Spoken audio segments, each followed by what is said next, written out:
윤석열 정부의 초대 법무부 장관 후보로 한동훈 사법연수원 부원장이 지명됐습니다.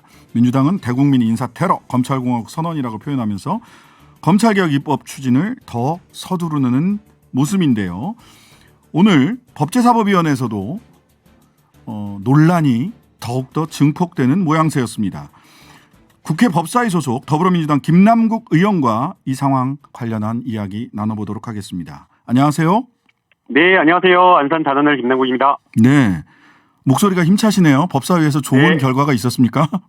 좋은 결과와 상관없이 더 부지런하게 씩씩하게 살려고 노력하고 있습니다. 네, 오늘 법사위에서 들러온 소식 중에 하나는 이해람 중사 특검법이 법사위 통과해서 내일 본회의에 상정이 된다. 이거는 이견 없이 합의가 된 건가요? 네, 합의가 어렵게 좀 되었는데요. 네네. 지금 이렇게 뒤늦게 이렇게 처리가 된 것에 대해서 정말 국민 여러분께 송구합니다. 네. 이제 가장 쟁점이 되었던 것은 그 특별검사 추천과 관련된 부분이었고, 그렇죠. 수사 범위를 어디까지 하느냐라는 그런 두 가지 쟁점이었습니다. 네네. 특별검사 추천과 관련되어서는 법원 행정처장과 변호사협회 회장이 각각 2명을 추천해서 교섭단체가 1명씩 추천해서 대통령이 임명하는 것으로 그렇게 정리했고요. 네. 수사 범위와 관련되어서는 이해람 중사와 관련된 여러 가지 2차 가해까지 모두 관련 범위를 다 수사할 수 있도록 그렇게 했습니다. 네네. 만시지탄이지만 어쨌든 이 임시국회가 끝나기 전에 본회의에서 내일 이견 없이 통과가 될 수 있어서 좀 비록 늦었지만 기쁘게 결과를 좀 받아들일 수 있지 않았을까 싶고요. 네. 자. 무엇보다 법안이 통과되더라도 수사가 잘못되면 결과가 좋지 않을 수 있기 때문에 네네. 국방부의 또 협조가 매우 중요한 그런 상황이고요. 네. 국회 차원에서도 수사가 잘 될 수 있도록 잘 끝까지 지켜보도록 하겠습니다. 네. 자, 오늘 법사위에서도 법무부 장관 후보자 한동훈 이분에 대한 이야기들이 많이 오고 갔을 텐데, 그런데 윤석열 당선자는 한동훈 후보에 대해서 사법행정의 최적임자다, 글로벌 사법 시스템을 할 수 있는 사람이다, 영어를 잘한다 등등의 설명을 했습니다. 근데 법무부 장관으로서의 기준이 이게 다가 아닐 텐데 실제 당선자의 진짜 의중은 무엇일까? 어떻게 평가하십니까? 친하니까 임명한 거 아닌가라는 생각이 드는데요. 네, 측근이라서. 예, 측근이라서 임명한 인사다라는 그런 생각이 듭니다. 네. 김건희 씨의 녹취록에 한동훈 지명자와의 관계가 가장 잘 드러났다라고 생각이 드는데요. 네. 김건희 씨가 굉장히 한동훈 지명자와 굉장히 전화를 자주 한다라고 이야기를 하면서 네. 김명수 기자에게 제보할 게 있으면 나한테 주라라는 그런 대사가 나옵니다. 그 정도로 물론 이제 아마 한동훈 지명자는 이게 사실이 아니라고 할지는 모르겠지만, 네네. 실제 김건희 씨와 통화를 많이 했다라는 것이 그 감찰 보고서에도 나오고 있기 때문에 네. 굉장히 김건희 씨와 그리고 윤석열 당선인과 가깝다라는 것이 사실인 것 같습니다. 네. 그래서 최측근이라고 하는 그 기준이 네. 법무부 장관 인사의 기준이 되었다라고 한다면 이것은 네. 굉장히 심각한 문제다라고 보이고요. 또 법무부 장관이라고 하는 자리가 영어를 잘한다라고 하는 것이 또 글로벌 사법 시스템을 할 수 있는 사람이다라고 하는 것이 중요한 것은 아니라고 보이거든요. 네. 그래서 이 기준으로 정말 지명을 했다라고 한다면 정말 충격적인 사실이 아닌가 싶습니다. 자, 사법행정의 최적임자다, 글로벌 사법 시스템을 할 수 있는 사람이다, 이 얘기도 그렇고, 그 다음에 이미 검찰개혁 법안, 수사권을 검찰로부터 분리해내는 이 법안이 통과되는 것을 전제로 해서 사실은 그 이후에 KFBI가 어디에 편제되느냐 등등을 봤을 때 여기에 대응하는 입법 이유를 더 대비한 포석 아니냐라는 분석도 있습니다. 그렇지는 않을 거라고 생각이 드는데요. 네. 만약 맞대응 카드로 그렇게 정치적으로 이렇게 선택한 인사다라고 하면 더 심각한 문제라고 생각이 듭니다. 네. 법무부 장관이라고 하는 자리는 검찰권 남용이나 검찰권을 통제하기 위한 그런 검찰을 최종적으로 지휘하는 검찰 수사에 대한 최종 책임자이고요. 네. 저희가 법무부 장관 하면 검찰 이것만 생각하지만 사실은 법무행정에는 그것 말고도 많은 것들이 많습니다. 이 사법행정의 외국인 출입 관리를 포함해서 그 외에 여러 가지 인권과 관련된 교정행정 이런 것들을 다 포괄하고 있기 때문에 네. 사실은 수사나 이런 것들 이외에도 국민의 기본권과 관련된 부분이 많은데 그런 것만을 보고 인사를 했다라고 한다면 좀 더더욱 잘못된 인사였다라고 볼 수가 있습니다. 네. 근데 뭐 그렇지는 않으리라고 믿는다 이런 취지의 말씀으로 보이네요. 네. 예, 더욱이 중요한 것은 네. 어쨌든 그 외청을로 검찰청을 두고 있기 때문에 네. 수사의 공정과 관련된 부분에 되게 심각한 영향을 줄 수 있기 때문에 민감한 부분이 있습니다. 네. 그런데 윤석열 총장 수사 지휘하지 않겠다라고 하면서 민정수석실 폐지하겠다라고 하지 않습니까? 네네. 그런데 민정수석실 폐지하고 인사에 직접 관여하는 법무부 장관을 자기의 최측근으로 임명하고 네. 그리고 수사와 관련되어서 직접 민정수석실 직접 관여 안 하겠다고는 했지만 말하지 않아도 그냥 눈빛만 봐도 통하는 본인의 최측근을 법무부 장관으로 앉혀놓으면 네. 당연히 의심을 할 수밖에 없는 수사 결과를 의심할 수밖에 없는 그런 상황이라고 저는 보입니다. 사실 뭐 지금 말씀을 하셨지만 MB 정권 당시에 김경환 법무부 장관 당시 이제 노무현 대통령이 극단적 선택을 하셨던 그 당시 법무부 장관인데요. 검찰 출신이고 그래서 실제로 당시 언론에서 김경환 법무부 장관을 검찰총장을 겸직한다 이렇게 평가했던 기사들이 당시 굉장히 많이 나왔었던 사례도 한국 현대사에 있었다라는 네, 것까지를 맞습니다. 좀 떠올리게 되더라고요. 그래서 이제 문재인 정부에서 가장 많이 하려고 했던 게 법무부의 문민화였는데요. 네. 법무부의 국장이라고 하는 많은 자리들을 다 검찰 출신이 요직을 차지하다 보니까 오히려 거꾸로 검찰이 법무부를 포획하는 그리고 또 심지어는 법무부 장관까지 하는 그런 문제가 있어서 네. 법무부 장관도 검찰 출신이 아닌 사람으로 네. 그리고 민정수석도 검찰 출신이 아닌 사람으로 그리고 그 외에 수사관인 꼭 검찰이 국장을 할 필요 없는 그런 직은 전문가를 외부에서 영입하기도 하고 또 내부에서 공무원이 승진할 수 있도록 해서 비검찰 출신을 많이 이렇게 승진하려고 이렇게 인사하려고 했는데 네. 또다시 이렇게 법무부 장관을 검찰 출신으로 한다라고 하면 그러한 노력을 다 거꾸로 돌리는 것이 아닌가 생각이 듭니다. 네. 자, 지금 말하자면 형사소송법, 검찰청법 이런 것들이 개정이 돼야 되는 거죠. 소위 따옴표 쳐서 검수한 박 이거를 완성하기 위해서는요. 일단 네, 맞습니다. 예. 예. 자, 그런데 국민의힘에서는 권성동 원내대표가 국민 여론을 최대한 호소하고 필리버스터도 할 거다라고 아예 예고를 했어요. 요 필리버스터가 진행될 때 지금 임시회가 5월 4일까지죠. 네. 예, 이번 좀 4월 임시회가 5월 4일까지인데 뭐 일정표를 보면 5월 3일 국무회의에서 이걸 다뤄서 공표할 수 있도록 하겠다라는 일정표를 제시한 바가 있었는데 그러면 이 필리버스터를 만약 국민의힘이 계속 하게 되면 5월 4일까지도 이 임시회가 끝나지 않기 때문에 이거 물 건너가는 거 아니냐. 필리버스터를 중단시킬 수 있는 방안 준비하고 계신 게 있습니까? 172석밖에 안 예전에 되잖아요. 공수처법을 이렇게 개정을 할 때에 네. 회기를 종료하는 안건 하나하나마다 회기를 종료하는 방식으로 해서 필리버스터를 막을 수 있었다라고 하더라고요. 그러니까 네네네. 회기가 바뀌면 필리버스터가 자동 종료하기 때문에 네. 그 방법을 통해서 필리버스터를 이렇게 계속 시간 끄는 것 이걸 막을 수 있다라고 네. 이렇게 보고 있고요. 자, 그러려면 박병석 네.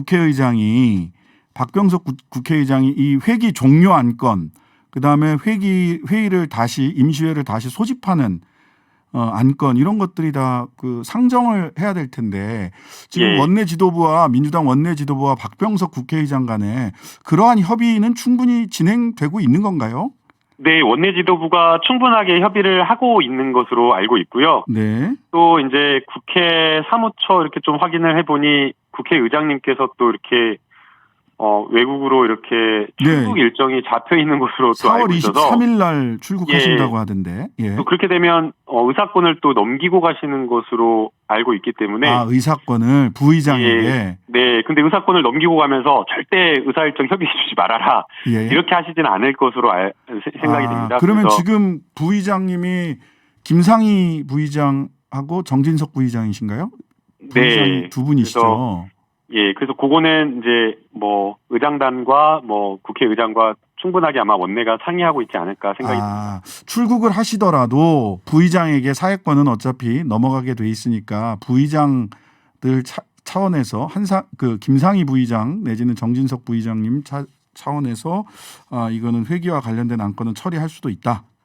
네. 이렇게 저희들이 이해하면 되는 건가요? 예, 그렇습니다. 네. 네, 알겠습니다. 정의당 같은 경우는 시기상조론 양쪽을 다 비판했어요. 한동훈 카드를 걷어라. 민주당은 4월에 통과시키는 것은 시기상조다. 그러면 이제 필리버스터를 중단할 때 정의당의 도움을 받는 것은 불가능하다라고 이제 판단을 했기 때문에 지금 회기 종료 방식을 지금 고민을 하고 계신 건가요? 이제 정의당의 도움을 받더라도 사실은 쉽지 않은 게요. 네네. 지금 코로나 확진자가 많아서 사실 뭐 지금도 자가격리 되어 있는 의원님들 몇 분 계시거든요. 그러면 180석 채우기가 쉽지 않고요. 그리고 정의당 6석이 다 와도 코로나. 와도. 그리고 이제 또 거꾸로 그거와 상관없이 네. 정의당 180석과 무관하게 정의당도 이렇게 함께하고 설득해야 될 대상이기 때문에 필리버스터를 위해서 설득하는 것이 아니라 이게 왜 필요한지를 이해시키는 그 대상으로서는 계속해서 끊임없이 이야기하고 토론하고 하고 있는 그런 상황입니다. 실제 오늘 여론조사가 수사기소 분리와 관련된 국민 여론조사가 처음으로 나왔었는데요. 한 48.6% 정도인가 그 정도는 국민이 찬성을 하고 반대는 한 38%더라고요. 그래서 아마 국민의 대부분께서는 검찰과 관련된 여러 가지 잘못된 어떤 수사, 아마 차별적 수사, 선택적 수사, 과잉 수사, 선별적 수사, 그리고 또 특히나 검찰에 대한 수사는 잘 안 이루어지지 않는 부분, 그리고 뭐 재판이나 이런 부분 겪어보신 분들은, 송사를 겪어보신 분들은 정관 예우가 되게 심하다라는 것들 느끼고 계실 텐데요. 그런 부분에 있어서 사법 시스템을 바꿔야 된다라는 차원에서 검찰 개혁에 동의하시고, 그래서 이제 수사기소 분리에 좀 찬성하신 분들이 많지 않았나라는 생각이 듭니다. 자, 그러면 오히려 코로나가 큰 적이 됐네요. 이 법안 처리에는. 일단 법사위는 바로 통과가 될 텐데 본회의에서의 필리버스터 부분 또는 뭐 회기 쪼개기 살라미 전술이라고 언론에서는 얘기를 하던데 이것이 지금 김남국 의원이 말씀하신 대로 순조롭게 진행이 될지는 조금 더 지켜봐야 될 것 같고요. 민주당의 원내 지도부의 정치력이 시험대에 올랐다 이런 생각이 듭니다. 자, 법사위에서 진행을 하게 될 텐데 한동훈 법무부 장관 후보자 인사청문회 최대 쟁점이 뭐가 될까요? 지금 아직 국회로 인사청문 요청서가 넘어오진 않았고요. 그래서 이제 뭐 어떤 것들이 있는지 그 검증 사유나 이런 것들이 지금 올라와 있지 않은 상황이라서 섣불리 말하기는 어려울 것으로 보입니다. 이제 뭐 결국 가장 중요한 쟁점은 수사기소 분리가 법사위의 현안으로 되어 있고 검찰에서도 가장 중요하게 보고 있는 것이기 때문에 이것이 하나의 큰 쟁점이 될 것으로 보이고요. 그다음에 이제 두 번째는 결국 한동훈 법무부 장관 후보자의 개인 신상과 관련되어서 채널A 사건 무혐의를 받았기는 하지만 그 한동훈 후보자의 휴대폰 비밀번호를 풀지 못해서 증거불충분으로 약간 석연치 않게 무혐의가 나온 점이 있기 때문에 이 의혹과 관련된 부분에 대해서도 아마 집중적으로 조금 이야기가 검증이 되어야 되지 않나 이렇게 보고 있습니다. 두 가지 수사 기소권 분리와 관련된 정책적 현안 그리고 하나는 소위 휴대폰 비밀번호 풀지 못한 점. 이게 그 휴대폰 비밀번호 관련해서는 피해자의 방어권이라고 하는 측면에서 나도 인권이 있다. 개인 한동훈의 인권이고 법무부 장관의 직무 수행은 법무부 장관의 직무 수행이다. 이렇게 분리해서 분리론을 이야기할 걸로 보이는데 이 얘기 맞는 얘기입니까? 이제 일반 피의자와는 좀 다르다라고 저는 생각이 드는데요. 당연히 이제 일반 피의자다라고 한다면 그럴 수는 있겠지만 의혹, 지금 수사 중이었던 그 채널A 사건 같은 경우에는 수사기관이 언론과 협잡해가지고 사건을 만들어가지고 협박해가지고 사건을 만들어서 수사하려고 했던 그런 어떤 사건이기 때문에 굉장히 심각하고 만약 그게 사실이다라고 한다면 결코 법무부 장관이라고 하는 수사를 책임지는 장관 후보자로서는 장관으로서는 절대 적합하지 않는 것이기 때문에 네. 일반 개인의 어떤 피의자의 방어권, 피고인의 방어권과는 좀 차원이 다른 문제가 아닌가라는 생각이 듭니다. 네, 네. 자, 법무부 아직 뭐 정확하게 이후에 수사권이 분리돼서 나온 검찰로부터 분리된 수사권을 어떻게 전체 형사사법체계에서 수사 역량을 어떻게 집중하고 배치할 것이냐에 대해서는 충분히 윤석열 정부와 협의해 나가겠다라는 계획으로 알고 있는데요. 그런데 네, 맞습니다. 예. 이게 법무부 산하에 소위 KFBI를 둘 경우 결과적으로 한동훈 법무부 장관이 이건 뭐 인사청문회에서 어떤 의견이 나오더라도 대통령이 임명하면 임명할 수 있으니까 한동훈 법무부 장관이 새로 신설되는 KFBI를 총괄하지 않겠냐. 그리고 만약 행안부 쪽으로 넘어간다면 이상민 충암고등학교 4년 후배 윤석열 당선자와의 이분이 또 총괄하지 않겠냐. 이거 이렇게 해도 저렇게 해도 민주당이 생각하는 검경 수사권 분리가 수사권 조정이 제대로 되겠느냐라는 그런 분석도 있습니다. 그래서 신의 한 수다라고 보수 쪽에서는 평가를 하던데. 네, 뭐 신의 한 수다. 그러니까 어떤 제도든 완전한 제도는 없다라고 보이고요. 네. 끊임없이 보완하고 보강해 나가야 된다라고 생각이 됩니다. 네. 그러나 지금 검찰에서 수사 기소권이 하나 되어 있을 때 네. 기획 수사라든지 표적 수사라든지 아니면 심지어는 만들어내는 수사 그런 수사들도 있었기 때문에 네. 적어도 최소한 그런 수사를 막거나 또는 불편하게 만들 수 있다라고 보이고요. 네. 심지어 고발 사주 같은 경우에는 아예 이런 의혹이지 않습니까? 검찰에서 사건을 만들어가지고 사건을 수사를 하기 위해서 만들어갖고 그 고발을 해갖고 해달라고 했고 수사를 하고 그걸 정치에 개입하려고 했던 그런 어떤 의혹이기 때문에 네. 이런 것은 막을 수가 있다라고 보는 겁니다. 네, 네. 그래서 완전하진 않지만 적어도 수사기소 분리를 통해서 이루고자 하는 어떤 그런 것들은 있고요. 그 다음에 이제 그 외에 또 수사심의위원회나 기소심의위원회를 실질적인 어떤 권한을 부여해서 네. 조금 더 통제권을 시민적인 어떤 통제권이나 전문가들이 통제할 수 있는 그런 방법도 함께 고민해야 될 지점이라고 저는 봅니다. 네, 알겠습니다. 악마는 항상 디테일에 있다고 하는데 그 디테일 싸움도 치열하게 전개되리라는 예상이 드는 장면들이 계속해서 이어지고 있습니다. 지금까지 더불어민주당 김남국 의원이었습니다. 네, 감사합니다. 네, 감사합니다. 잠시 전 인터뷰 중 언급한 검찰의 수사권 분리 관련 여론조사는요. 뉴스토마토가 의뢰해서 미디어토마토가 12일, 13일 이틀간 전국의 성인 남녀 1,041명을 조사한 겁니다. 자세한 내용은 중앙선거 여론조사 심의위원회 홈페이지를 참조하시면 되겠습니다.